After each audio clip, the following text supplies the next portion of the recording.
All right, what's up, everybody? This is another episode of the Hot Conversations with School Leaders podcast. This is Matthew Mason. You may have seen in maybe the episode before this, one of my brothers, Dr. Danny Rule. This is another one of my brothers, and I truly mean that. I don't use that term lightly. These are individuals I know I can call at any time to whine a little bit if I need to. Life isn't going the way I wanted to go. And then these are individuals who will listen to me. They will let me get everything out, and then in a nice way, who can something also let me know, all right, it's time to get up. You're good. Life will be okay. You're gonna make it. Yep. Right. So this is Dr. Derrick Brown. He is a father, a great father at that. He is a definitely a school leader. He was the individual that when I came to Lynchburg City, he was the principal of the Dunbar, Paul Lawrence Dunbar School of Innovation. He was already doing some amazing stuff there, so I was always I hated on him a little bit because I was trying to figure out what to do in my first principalship, and it was like he was already a step ahead in what he was doing with Dunbar. And then he became a principal at Amherst High School. And then he is now, I believe he is over, he's going to talk a little bit about this, but over instruction and offer student services in Lynchburg City Schools. So I'm not going to take too much of his thunder because I'm going to let him share himself. But we have with us today Dr. Derrick Brown. How you doing, sir? Doing well, man. I'll get that check in the mail for that great introduction. Oh, So yeah.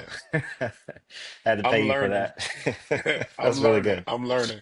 Um, he also does something else, but I'm gonna let him get into the Mm. his mentoring program because I think that is something that I have enjoyed, love. My wife worked with it when she worked at Dunbar, and then it's just growing. He does some really good work with mentoring. But Dr. Brown, tell us a little bit about yourself, what you're passionate about with education, how you even got into this whole role.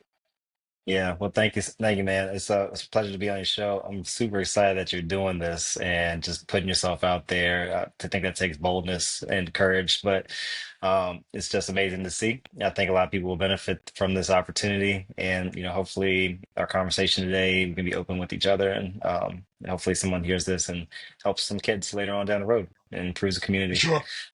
But yeah, just a little bit about myself. I think you covered the main things. I'm a product of Amherst County Public School System, a little small school system in the middle of nowhere in Central Virginia, with really great people, small knit, tight knit community, and then went to Virginia Tech, the Virginia Tech University, The Virginia Tech. the Yes. Virginia Tech, yeah, Virginia Polytechnic Institute, State Institute and University. Um, I butchered that. It's been a long That's time since all I've been right, but there. we know what you're talking about. Hokies. Yep. Yep. Go Hokies. Um, I majored in biological sciences with a minor in Africana studies, and just had a really great experience there. My ultimate goal is to be a dentist, and so like I don't I even know remember when why, you but told me that. yeah. I was like, what? Yeah, ever since I was like a little kid, like I went to the dentist, like this is really cool. Like, Yeah. crack a couple dad jokes, look in somebody's mouth for a little bit, make a lot of money, have some time off. I was like, this could be a pretty good life. So I was one of those kids that in school could just pay attention in class and didn't really need to study and do well Yeah. on tests and pass and got good grades and GPA was high enough, SAT scores were good. And that allowed me to get into Virginia Tech. But one thing that I didn't know how to do was study. And so when I got to college and I got in my first biology class, I love biology. That was my major, super interested Mhm. in all sciences. I got in there and I got probably like a 23 on my first test. And Oh, that was out wow. of 100, out of Yeah. 100. So I was like, "Ooh, this is different. I don't like Yeah. this at all." So I know this is kind of long-winded, but just say all that to Take your time. say, Yeah. didn't do so well my first 2 years. And I always try to share my Hmm. story because I don't want people to think like I'm just super smart and successful. Like sometimes I've had to work and grind and be persistent and not give up.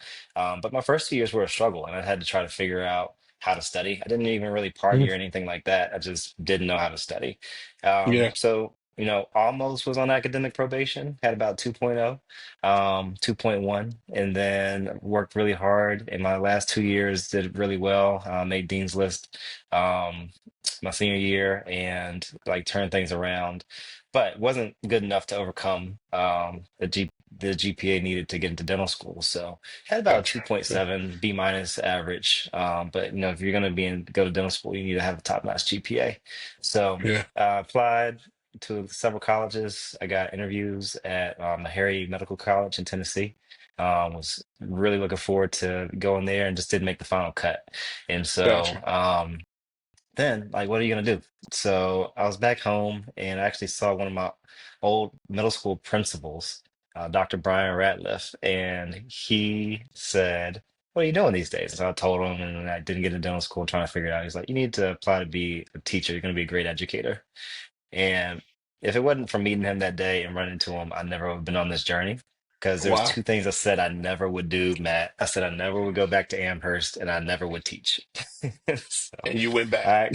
I I actually went back and taught in Amherst. So I ended up getting the biology job, teaching high school biology at my high school that I graduated from.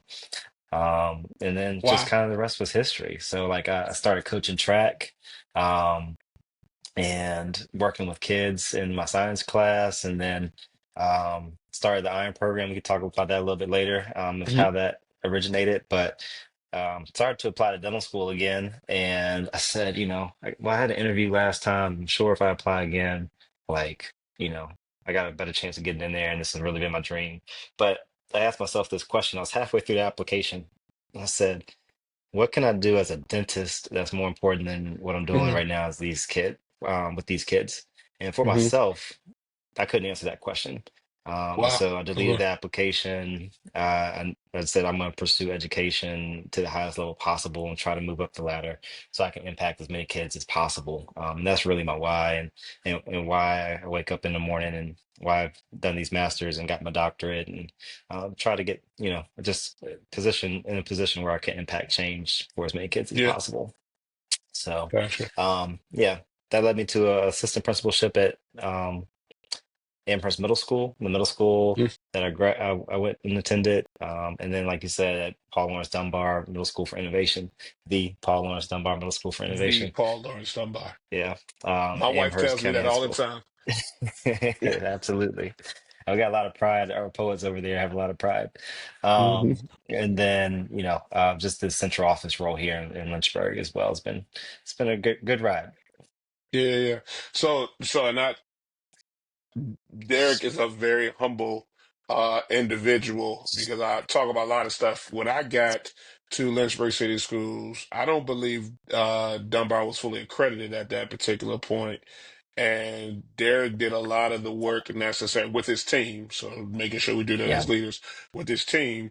I remember us going on a trip to San Antonio, Texas, Hmm. with the amazing. She's no longer with us, Yeah. but Becky Becky DeFore. DeFore. Yeah, and we learned a lot about the PLC process. And I remember being nervous coming back from that of how to implement things. But Derek kind of took a lot of stuff and just kind of went head straight in with this school. They became fully accredited. Obviously, he went to Amherst High School, did great work there. And again, now he's doing working with instruction on one end and student services, and doing great work with the young men and women there. I wanted to ask you, can you share a little bit about the work you're doing on the student services side of things, and some things that you were doing in Lynchburg, and then we'll get into some other things as well. Yeah. Thanks for the opportunity to share. So, um, like you said, at Dunbar, the school wasn't accredited for 8 years prior to my team arriving. And we worked really hard, and did a lot of things to change that over. And we were able to get it accredited in 2 years and sustain it Hmm. through that last year I was there as well. So just incredibly talented group of educators, assistant principals, counselors, and like our team is all really bought into our vision. And so our motto was raise the bar at Dunbar. Hmm. And that's really what we need to do. And we realize that kids will rise to the level of expectations that we set for them. Hmm. And if the bar is low, like kids will jump over it, and if the bar is high, the kids will try to jump over it. And sometimes Yeah. they won't make it Mm. over, but you have to set it just above where you think your lowest child can't achieve, your highest child can't achieve, and that will promote that rigor and excellence towards everybody else. And so we've taken that same mindset. If we don't want to remediate opportunities for kids, we want to try to promote high quality, excellent opportunities with high expectations and a high level of care. One of my assistant principals, Dr. Chris Glover, has, and through his research, shared with us that. Um, you have to have those both things and a good balance of them. You have to have high expectations and high care. And if Mm. you have high expectations without high care, then you're just the mean teacher. And kids get frustrated by that and rebel and push back. If you have Yeah. high care and low expectations, then you're just loving them to failure. And you're not setting them up to be successful in the real world because they're going to think everybody's going to be lovey-dovey, everybody's going to help me and give me handouts, and that doesn't work. But if you have high expectations and they know that you love them and you care about them and you're going to provide support, they'll run through a brick wall for you. A lot of Yeah. coaches and even like band directors, theater directors, they do a great job of that balance. And we just want to take that and put it into the classroom. So one of the things I was tasked with when I got to Lynchburg, at the time I was the director of student services, um, was the alternative education system just wasn't Hmm. working. I think as a principal there, we had many conversations. Like it was always full. There was no other real tools for administrators to use except for suspension, traditional suspension, or in-school suspension. And kids would come back and do the same thing over and over and over. So we wanted to look and see what we could do differently and how we Hmm. could not just punish kids, but change behavior and do that in a Yeah. real intentional way. Given there are um, short budgets these days. Knew we needed to find some ways to get some grant funding. So, myself and one of my supervisors, Zoe Stokes, and my other supervisor, Annie Terry, our BCBA, Rich Ferguson, well, all of us kind of put our heads together and start working really hard to try to find some grants. And we were able to find some really good ones. Um, and to date, we've secured almost $11 million in Yeesh. grant funding to put positions in Mm. place for restorative practices to increase mental health services for kids, to provide substance use counseling and interventions for students, and implement our system. So we created this system called LCS Restore. And Hmm. it's a play off restorative practices, which a lot of people confuse with restorative justice. Restorative justice is one type of restorative Okay. practices, but restorative practices is just a fancy way of saying we're going to be really intentional on how we build relationships with kids and how we Okay. restore those relationships when they're broken. And so I use this same model with iron and my research with that. Like some kids do bad things and make poor choices because they've never been told not to. So that's step one. Gotcha. You have Yeah. to tell kids and not assume that they know what to do and how to behave. And so we were able to start with a restorative suspension center. And that's one of the first things Okay. that we did. And we did it with high school students. Okay. And so we did it for short-term suspensions. So anytime a kid got suspended Okay. for 10 days or less, instead of going home or just hanging out on the streets or doing the same behavior over and over and over, they would go to our center. And they're met there at the door, greeted with care, but also high expectations from our Right. coordinator, Jared Martin, who does a great job at that. And then they go into the first things they do. They put their cell phones in their yonder pouches because it's a reflective day and it's not time for Yeah. distractions and it's a punishment, it's a consequence. So, we need to be reflective. We're going to do some restorative work. The kids have all their work that's sent over from their teachers. There's another group we work with called Life Push, who's a human service organization, and they use Mm. this model called the 5 phases of human engagement, which is a really quick way to build relationships with kids in order to hold them accountable to change their behavior. So Okay. we would circle up with restorative circles, go over expectations, talk about why we're there, talk about why we need to do things differently. And then they create a success plan on how to go back to their base school. So they get with our coordinator That's one on awesome. one and talk through here's who I wronged, here's what I need to do differently, here's my goal, and here's my plan to get to my goals. And then in the schools with those through those grants, we have restorative clinicians. They're able to tap into those kids when they come back to the base school to check in with them, to make sure that they're not doing the same behaviors over and over and over. So we've seen a lot of success with that. So much success that we have found that 90% of the kids never return to the suspension center for the same incident. So I'm So gonna stop you right there only because I if I so just yeah. listening to you because there's a whole lot of nuggets and gems you're dropping here. So first off, y'all raised $11 million worth of money, and then it almost seems like, and I know you would say you haven't, but y'all have found a way through partnerships to make it that 90% of the kids who are coming to this aren't returning. Like for me, that's Hmm. like sign me up, right? Like, because I'm Yeah. like, as a Yeah. principal, that's what I want.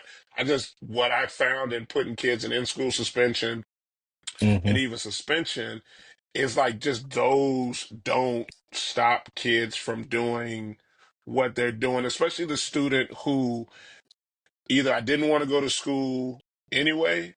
And so, like, suspending you out wasn't doing anything. And yet, I would hit the brick wall of, I don't know what to do to get you in there. So, I didn't mean to cut you off. I just want to make Yeah. sure our audience sees like that's it's almost like for any administrator, school administrator, that's one of the questions that I'm trying to figure out, right?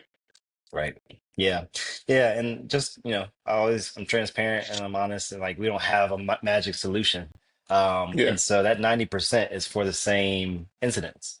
So sometimes the yeah, kids do mess up over and over and over. And, so the rate of return is about 32% of the time. It's a little lower for high gotcha, school, about 18%, and a little higher for gotcha. middle school. And it kind of averages out for both programs around 32% of the times the kids return. But what we were finding is over 60% of the time under traditional suspension, kids were getting resuspended. So we've cut that rate in half. In half, yeah, And they're not doing the same thing over and over and over. Like they're learning their yeah, lesson. And the ones that are returning are, not doing the same thing. So I mean, either way you look at it, those are great numbers. And it's working, this change in behaviors for kids and giving them an opportunity to be in the school. It's helping teachers have an environment that's less distracting and better. I mean, it's a win-win in a lot of situations. gotcha. Yeah. No, Yeah. so something that I have always noticed with you is you are a very good person that once you find somebody that is good, they know how to do their job. Like, Hmm. and I mess with him because we always knew if Derek was like either going to another spot, maybe like Derek's gonna, you got to keep your people. I got my people. Yeah. Um, yeah, because they're because even if they work for you, like you would find out like a little bit later, like, hey, did you talk to Derek? Like, and like they all of a sudden, because Derek's going to try to grab the people that Yeah. he needs to do the job that he needs him to do. So, what's your process of kind of like vetting people to know, like, hey, or maybe it's a better way of saying this is what do you do to make sure that you're remembering the individuals that you worked with so that when you go to another place, like you remember, ooh, I remember such and such, and this is their skill set. I want to see if I can bring them here. Yeah. Well, I think the first thing is realizing that I don't have all the answers and that I need help. Yeah, And that wasn't always the case with me. I was always of like, I'll do it myself and I can, shoulder the load. And I think and we can get deeper here. Some people say it's a trauma response from just being let down so much and not having people come through. It's like, fine, I'll just do it myself. But it humbles you when you put so much on your shoulders and then you can achieve it. yeah, And you block the opportunity for other people to bless you when ooh, you deny them the opportunity to help you. And so I had to get out of my way and humble myself and realize that there are great people in this world and people that are loyal and care about not just me, but my vision and care about kids and wanting to help kids and our interests and our values align. And so for me, the first thing is just realize I need help. I'm not the smartest person in the room. I don't have all the answers and it's okay if other people have great ideas and it's okay and it should be um, promoted and intentionally done to put other people in the spotlight. So I think that's first thing. I have a great friend of mine named Daryl Calfee. We used to work out together. Remember Yep. Daryl in CrossFit? Yep. And he was reading this book about Orville and Wilbur Wright, the Wright Yeah. brothers. Yep. And he said that like there's this image, and I haven't read the book, so I'm not even gonna try to go there. But there was the photo of one of the brothers who was flying the plane, Yeah. but both of them were taking turns that day, and like the one that was flying and the other brother, they was on the sand watching the plane fly. Both of them did the work, and both of them took turns, but it was just that at that moment, one brother was flying and soaring, and the other brother was supporting on the sideline. And Yeah. so he has this great epiphany about sometimes, you're going to be flying the plane, you'll be in the limelight, you'll be in the Hmm. photo, but you have to be just as good at being in the sand and doing the work behind the scenes and helping push Wow. those others behind you. Because at any moment you can be in the seat or you can be in the sand.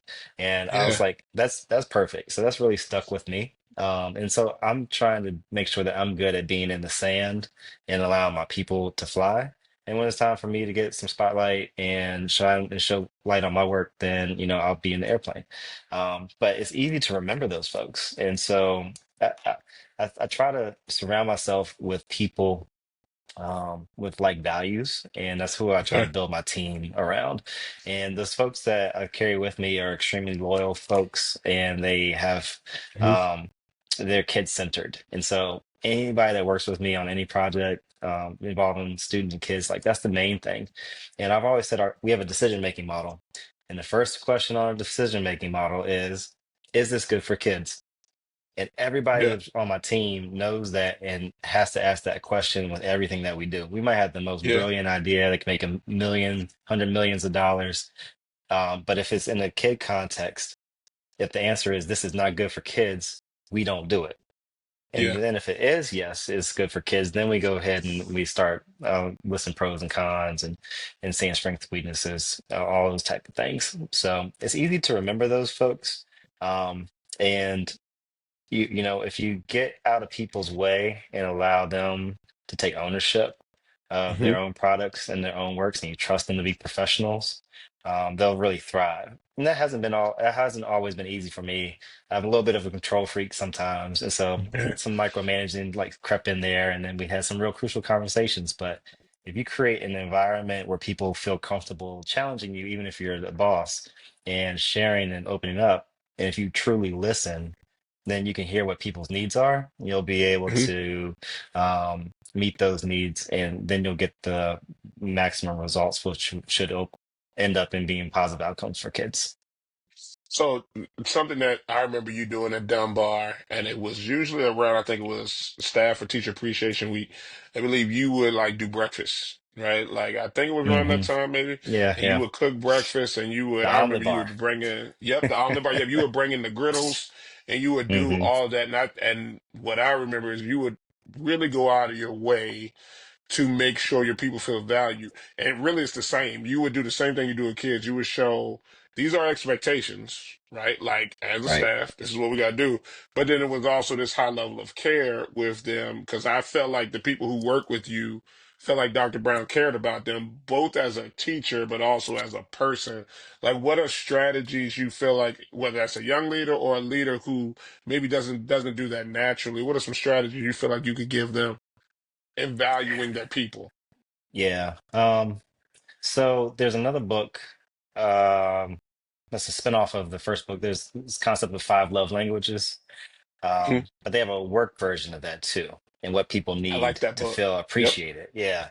So one of the biggest mistakes that I've made is thinking that what you do for one school, you can do for another school. Mhm. And I can't take credit for, having that level of care. I learned that level of care under my first administration position with Christy Cundiff, amazing instructional genius of a principal. I was like so fortunate to learn from her at Amherst Middle School.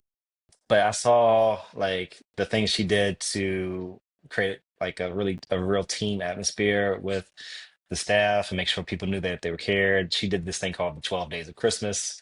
I was like, man, it's hard for me to think of something to give on one day. We got Yeah. 12 days to figure out. And so, popcorn Fridays and ice cream socials, like some of those things we came together and we did, and then I was able to take those to Dunbar and practice that. But what I've realized is some people really appreciate those gestures, but other people just need time. I Yeah. remember having a Hmm. conversation. It was interesting. It was during COVID. COVID was a whole nother beast.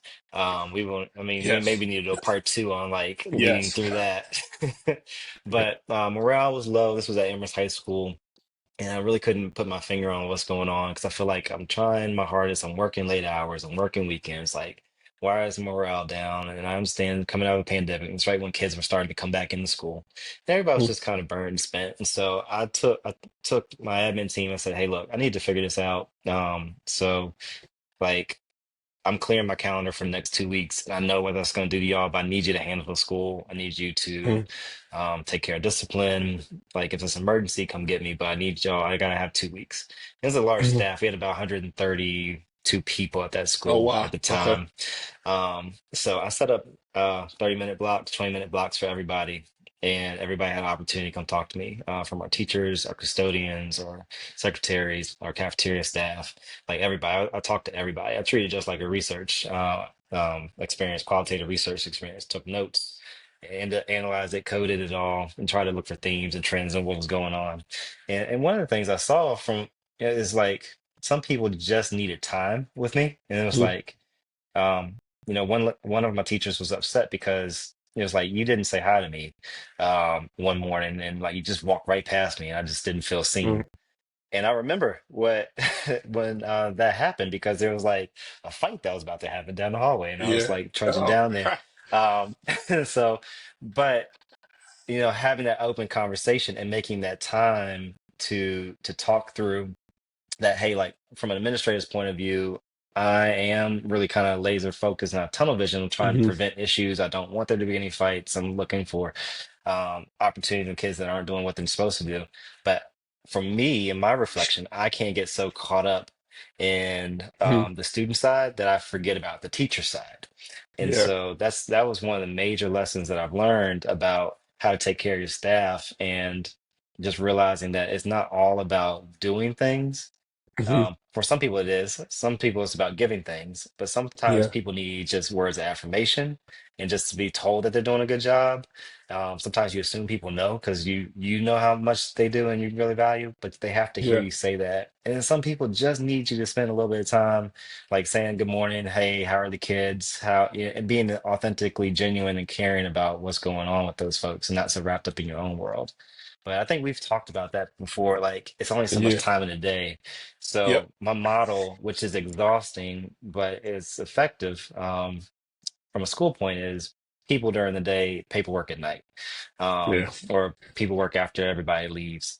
But that's sustainable only for so long. We should probably do a part three on like the sustainability of being healthy in the job. So, Yeah. Because you're bringing I remember when you brought that up, and yeah. I've implemented that, of just making sure like during the day, man, like you just cannot sit in your office. Like you need to be out, Mhm. you need to be talking to staff, seeing how people are doing. Like I was doing an observation a couple days ago, and you start to know the people who genuinely get energized off of, like you said, that time where you just being there, right? Like they don't need a gift, they don't need anything. It's just the fact that you came in the room and was a part of what the class was doing.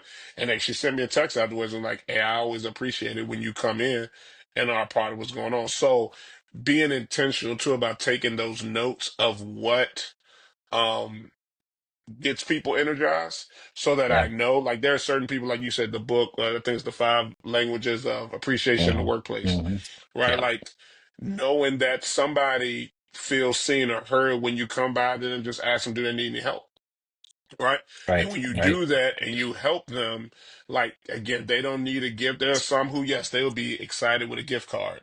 Right. And so the next thing I would push to you is we would, and you helped me with this song that we used to sing, because there would be some days that would get really tough, and it was and Yeah. it was it's kind of that drive home song where it's like I Hmm. don't. want to do Wanna this do this anymore. anymore? And it would be the days where That it's song was like, real. yo, Yeah. it is real. How do Mhm. you how do you re-energize? So I'll stay there. How do you re-energize and come back the next day ready to do it again? Yeah. I'm the wrong person to ask for that. Like I do not do a good job. Um, and I always try to have like this Superman mentality and like I can work. You had a question that you wanted to ask, and maybe we'll get to it. And it was like, who do you want to talk to and have dinner with? And I was Yes. thinking like I, f- I really want to talk to The Rock, right? Dwayne Johnson, Yeah. because I want to know like he's super fit guy. He's like, I never sleep, and The Rock, and da da da. Like he's on a plane halfway across the world, and he's doing a movie, and he's always energetic, and he's like always polite, and he goes out of his way to like do like kind stuff, and like just the perfect guy, right? But I was like, how do you stay so healthy? And maybe it's the millions of dollars in supplements and like health and nutrition and private chef. But like I would just be interested to know, are you able to like really function at that rate? And like how do you balance that? Because I've Yeah. tried to use that model of like I just don't need that much sleep. Um and my nutrition is not always the best. And so I've noticed the difference of like as that goes on in life, you're able to grind it out for a little while. And Right. there was a Right. time where I just knew like I don't have that much time. So it was like 3 to 4 hours a night on average. That's how much I slept. And then I got really unhealthy and I was just trying to stay up later to do my dissertation. I had a new baby and um, yeah, I was working as a principal and I was like, I just need sugar and caffeine, stay up late, work, grind, be with people. And that wore on me. And so I gained a lot of weight. And then that's kind of started my CrossFit journey. And Yep. I was like, look, I'm gonna be tired either way, so I can either be fat and tired and fit and tired. So I was like, I'd rather be fit and tired because not so much from like a body image and how I look, but more so of like how my body is, like my cardiovascular health, and just my overall well-being. It also helps me my mental health just to clear my mind in the morning, just to work Yeah. out and push all that out before I go ahead and start the day. So just trying to in my latter years, sleep a little bit more, realize like I'm gonna be more productive if I just go to sleep as Yeah. opposed to staying up all night and trying to grind it out and then just be tired next morning, less productive. Um, Eat healthy and put good stuff in. You put good in, you get good out. Put junk in, you get junk Yeah. out.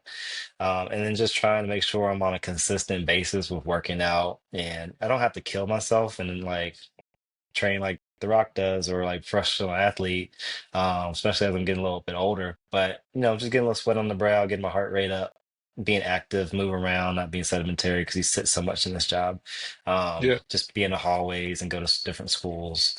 I'm trying to find that balance, but I haven't found it yet. But I do feel like if anybody's listening, they're a younger administrator, be smart and intentional about your health and your social Agreed. life as well, and form good relationships around you. Take care of your mental health. It's always great to go to a counselor. There's nothing wrong with going to a counselor and talking through things. A Agreed. lot of your top performing leaders have like performance counselors and leadership counselors, mentors, and so like you can't figure it out on your own, but learn those lessons earlier on. It'll help you have longevity in your career and not get as burnt out. So, in just in the interest of time for you, because I know you got some things that you're going to be doing a little Sure. bit later. Something I want to jump into because I think this is a legacy thing for you, and I think the work that you've done in schools is going to be remembered. But something that ever since I've known you that has been big on your heart, I think your dissertation was around this, is mentoring, and you have Mhm. it's more than a program, but Iron Lives. Can you speak to like what Iron Lives is? Where did it start? What are you trying to do, and kind of like where it's going? Yeah, this needs to be part 4 of the So look, podcast. so So we've got we just four. worked out This is four cool. We episodes got now. four. Yep. Yeah, but I'll give you like the short version. Okay. I have to start with a story. So, and I don't have permission to use the young man's name right now, so we'll just Yeah. call him, let's just call him Tim. Totally Okay. fictional name right now, but a real story. Yeah. In this, it was a high school that I worked at, and uh, just this was amazing young man named Tim, and just your all-American kid, back-to-back state championships, MVP of this and that. Teachers loved him, kids loved him, everybody respected him. Super well mannered, great GPA, had a full ride scholarship to Virginia Tech to play football, and just like had the whole world in front of him. And then um, this was a while ago, like a long time ago. So marijuana wasn't legal. And so he was actually selling some marijuana to um, what was he thought was a student, but was an undercover police officer. The local Wow. sheriff's department had Wow. admitted of an adult who looked like a student in school, was in school taking classes and talking with kids, and had kind of formed a Wow. relationship, and then got him to sell some marijuana at a local McDonald's, which was within a school zone. So he got kind of the book thrown at him. So he got some jail time, lost a scholarship.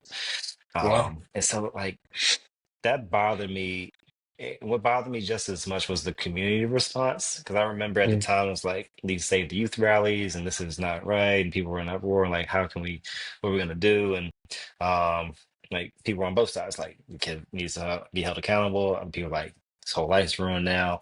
And I just remember like when I first started teaching, and that had happened I think probably the year before, I realized, man, there's a lot of Tims in this school. Like it's a Mm-hmm. lot of kids that on the Mm. surface are doing Mm. a great job, got great GPAs, they, have their future ahead of them, but no one is like digging into their life enough to really know if they're making poor choices, and no one's like walking alongside them in life and trying to mentor them and take care of them and help them go from good to great. So that's when I had the idea for a male mentoring group. And um, I was like, I got to get these kids together. And at first, I thought it was going to be a Christian black male mentor group. And that's like what I would make it. But then I realized if I make it a Christian group, then it's only going to be Christian kids going to it. If I make it only a black male group, then it's only going to be black males attending. And like, Mm. I want to impact as many kids as possible. So, still started with males, and I went to the 8 most popular kids in the school. And I was like, hey, I was a track coach at the time. So some of my athletes and stuff, I told them to come to my room. It's like, I don't know what this looks like, but I know we got to do better. I know you all have a lot of potential, and I just want to create a space and a program where we challenge each other, we hold each other accountable, Yeah. we go from good to great, and like we can have some guest speakers, we can do a basketball tournament, whatever it is. Like this is your group, you make it what you want it, and if you believe in this, then you need to go out tell your friends and come back to my classroom the next week, and then we'll talk about what this can be and we'll figure it out. And so from those 9 kids, I think I said 8 earlier, those 9 kids that were in my classroom, it was over 50 kids in my classroom. Ooh. Broke the fire code. It was standing room only. So we had to move to the lecture hall to hold the rest of our Wow. meetings. But that told me like, okay, these kids want to do the right thing. They want to be successful. They just need somebody to walk alongside them, and they need people that care about them. And we started talking about a name, and one of the kids was like, "We should call it the Brown Boys."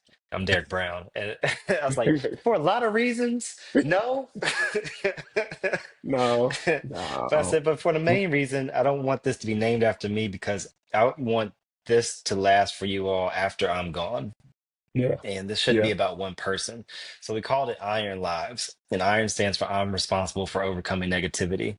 And since that initial meeting, we just kind of been growing and rolling, and whatever kids need, we try to provide. And we call it a leadership and character development program so people can understand what we do. But at the heart of it is an opportunities program.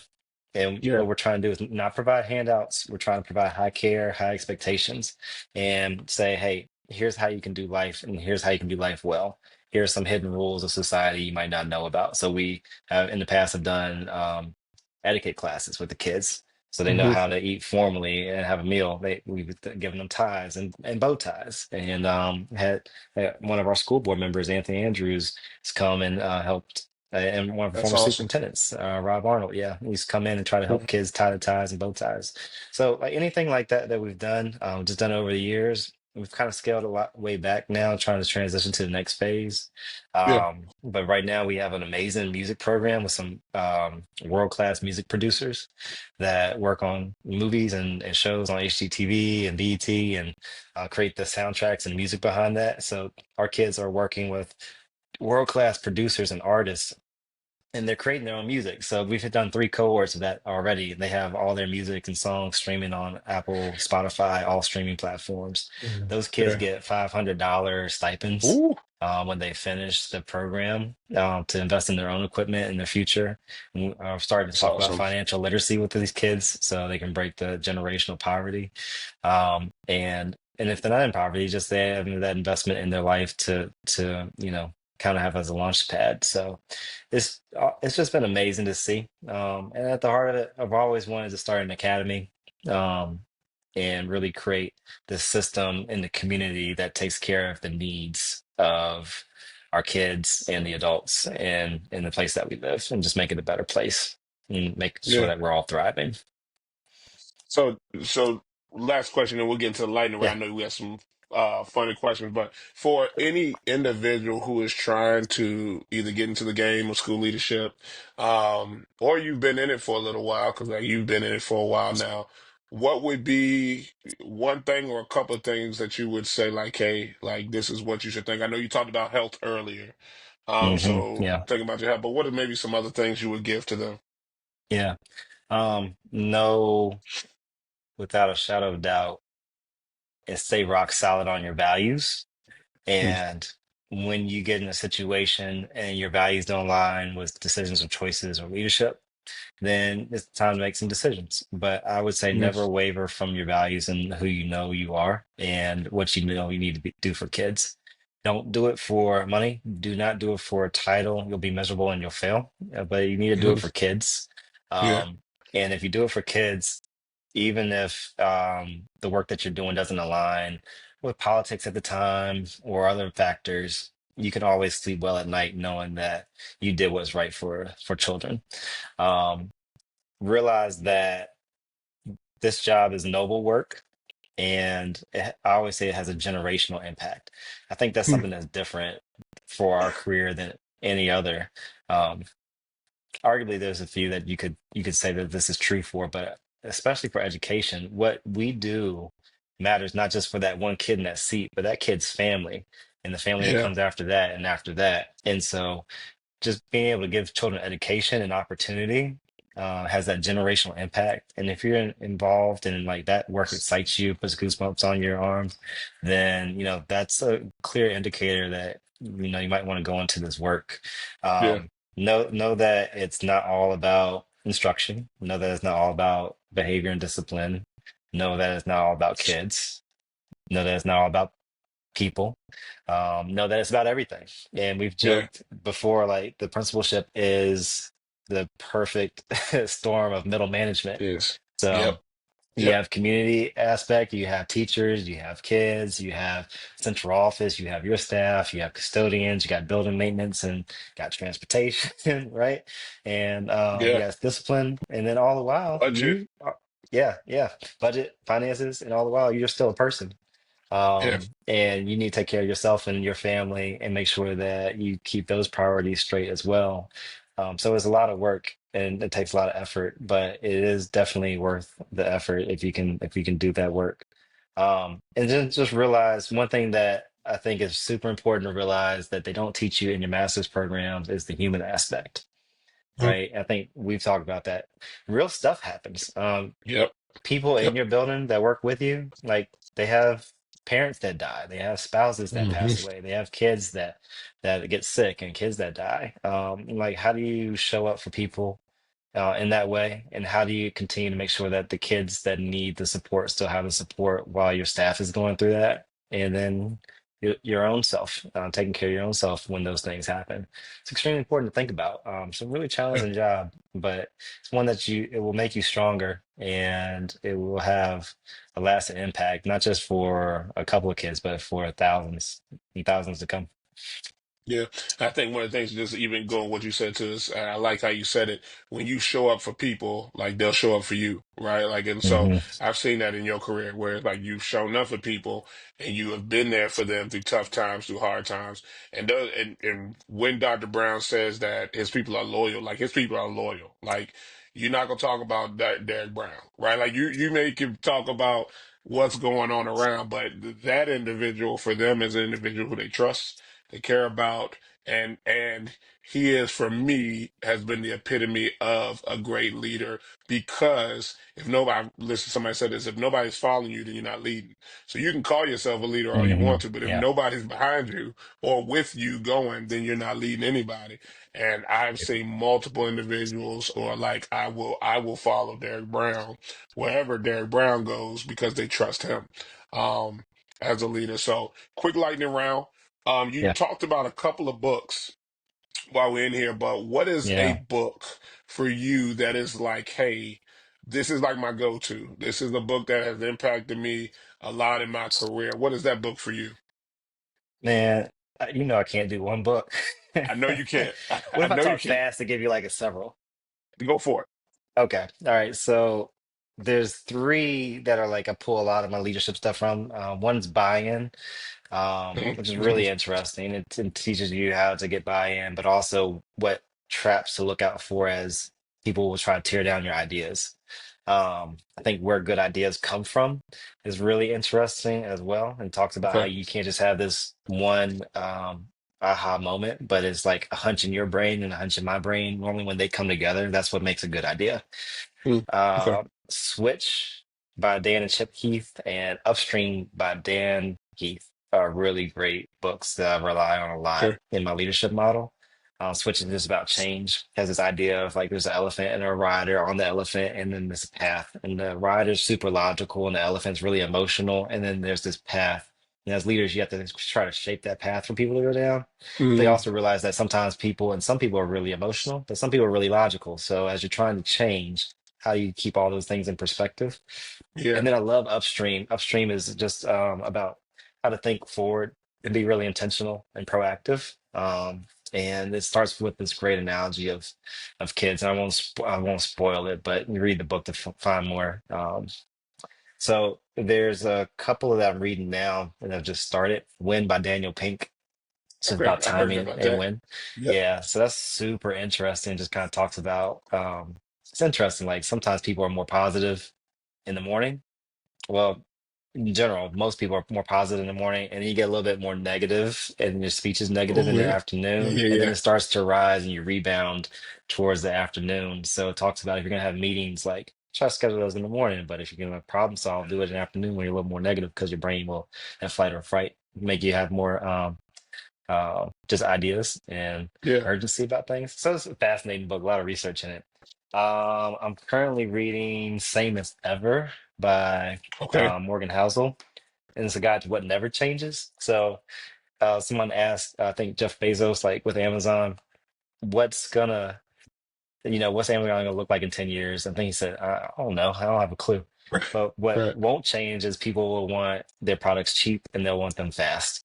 And so I think Yeah. sometimes we're always looking, what's more innovative, what's new? But like sometimes we need to focus on what's the same. So that's been really great.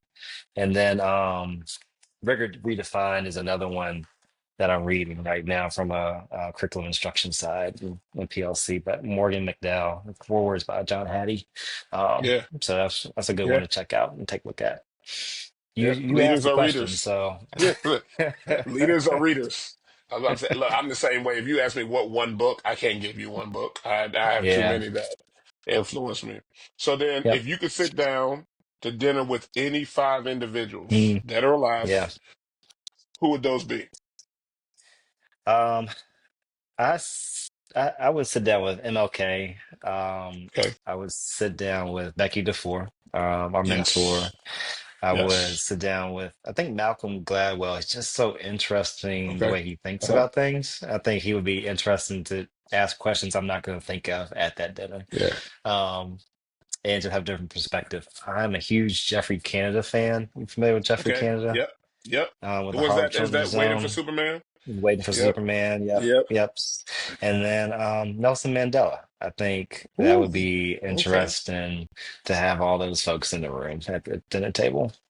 Yeah, I think the word you used was right on interesting. I think that's listening Hmm. to them talk would just be like, Yeah, I wouldn't say a thing. yeah, yeah, But, nothing. yeah, Just, and I would yeah. leave with notebook. I know you would too, a notebook full of stuff and take that Hmm. wherever. Yeah. Um, so the last question would be, who would you like to be on this podcast, or you can see be on this podcast, but it's got to be somebody that you can help us get. Man. I've had a couple of really great bosses I worked for. I think we both worked for Dr. Edwards, Crystal Yep. Edwards, Dr. Rob Arnold. That was amazing Yep. superintendent, Okay. Brian Ratliff. Like those were some educational juggernauts. I think were just amazing. Um, but also, you should also probably reach out to Roger Jones. I think he's a little bit more local, Ah, has a little bit more time, yes. and I Yeah. mean, he's got a wealth of knowledge, and that would be an interesting conversation to have too. So I'll gladly reach out to any of those individuals. I have most respect for all of them. Yeah. Got you. Okay. Well, look, man, always it's a pleasure. Like I said Pleasure's to all everybody, mine, man. this is a brother of mine, an individual I care a lot about. And I'm excited to see him as he continues to succeed, do great things for kids. So everybody remember this is Hot Conversations with school leaders. Remember, hot means honest, open, and transparent. So I always going to try to bring you individuals who are just going to give you the real and let you know what the job is about, but also see what it's like to be a human in these jobs. So we love you, care about you. Yeah. Hope you have an incredible day. Thanks, brother. I love you. Thanks, man.